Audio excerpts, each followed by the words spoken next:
The rain had suddenly burst, and the road had turned into a silver haze.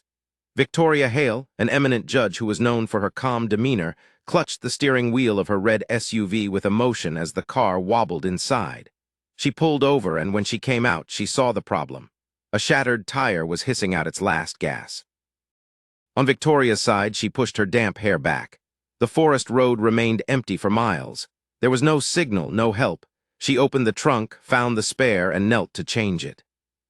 Despite everything, the bolts remained motionless. Her designer heels were soaked in mud, and her hands trembled with cold, leaving her tired eyes with frustration. She had already experienced courtroom storms before this. Despite being stranded in the rain, she felt helpless. Thunder erupted as she watched as rain drenched her in tears. She had driven away from the city in a hurry, hoping that the decision-making process would help her with custody. She had witnessed countless instances of people akin to him, pleading, promising, and praying, but her job was the law. She believed that justice was not forgiving of her actions. Eventually, headlights shone through the rain. A battered old pickup truck slowed down behind her, and a man emerged, his jacket soaked and boots worn, yet his face remained resilient and seemed like it had not been broken.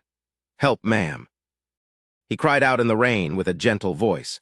Before the story concludes, take some time to exhibit the importance of kindness. Support your story by liking, commenting, sharing, and subscribing to Kindness Journal. Remember, good hearts can still be present in challenging circumstances. It was raining heavily. Victoria pondered whether to trust a stranger, but something in his voice made her nod. "Yes, please," the tire wouldn't loose. "It's impossible for me to loosen it." The man smiled softly. "Let me take a closer look." He leaned down on the tire, his hands steady in the frigid air. "I'm Noah Briggs," he said, silently working his way through the day. "My own wrench is worth $1,000, but these wrenches from the factory are just plain useless." Victoria observed him casually dressed, his truck squeaky clean and his actions genuine. Thorough, methodical, courteous. Just a few minutes later, he changed the tire and stood up, wet his pants, and smiled at her. "You're all set." "Keep driving slowly. The roads are slippery at this time of year." Victoria breathed a sigh of relief. "Thank you," she said softly.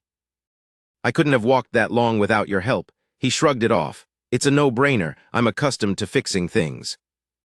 His little girl's statement that he can fix anything with just pancakes made her grin. "You have a daughter," she said. His eyes brightened with happiness.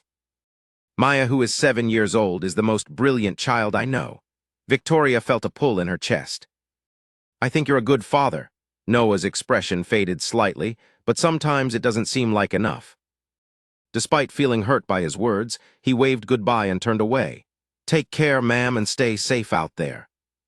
As he drove off, Victoria stood motionless in the rain with her head bowed, and she couldn't put his name back into her memory.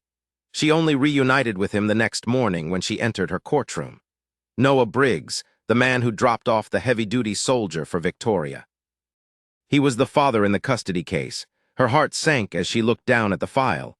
The social worker's report conveyed a somber message. The papers failed to mention the man she had seen kneeling in the rain to aid a stranger who had no expectation of reward. Noah stood before her, his hands clasped tightly, and he appeared exhausted, but his voice was unperturbed. He had been wearing the same jacket that sparked her interest. "I'm doing my utmost to support my daughter, and I know that my 2 jobs will make me a bad parent." Victoria listened intently, knowing that she was not the only one standing in the way of her daughter. She also recognized the strength of the father, who was willing to fight for his daughter regardless of anyone's opinion. She recollected him in the rain, and for the first time in years, she felt like the line between law and mercy was no longer in place. After reviewing the evidence, her voice was soft and firm. "Mr. Briggs, this court understands the gravity of the situation and the efforts you've made to provide a safe and caring environment for your daughter. As a result, the case is thrown out on the condition that you take part in the family support program provided by the county." Noah's eyes widened. His voice cracked as he whispered, Thank you very much." Victoria nodded slightly, struggling to keep her distance. "She's lucky to have you, Mr. Briggs." Whenever he left the courtroom, she was filled with relief and gratitude like a stargazing torch, and she remained immobile for hours. As she drove home that night, reflecting on how their paths had intersected under clear skies. The man who may have been harsh to her on paper had demonstrated greater integrity than anyone she had ever encountered. Judge Victoria Hale then contacted Noah's mother with a letter. A brief message was written on the inside, stating, "Noah, my dearest friend, when you came to my rescue in the rain, you demonstrated to me that the law of goodwill is a lesson to be learned. A community job opportunity is available for Maya and her family." As Noah sat at the kitchen table, tears in his eyes, he read out loud. Maya tugged at his arm and hugged her tightly, asking, "Daddy, what's up?" Thankfully, there was someone up there who offered to give us a second chance. From that moment on, everything seemed to be working out for Noah. He was able to work part-time and avoid stress related to groceries and rent. Maya and I used to spend evenings making pancakes, but he didn't feel the need to complain. He also remembered a stranger who taught him that good things can sometimes come true when faced with unfavorable circumstances. "Oh, my dear friend, thank you for your kindness.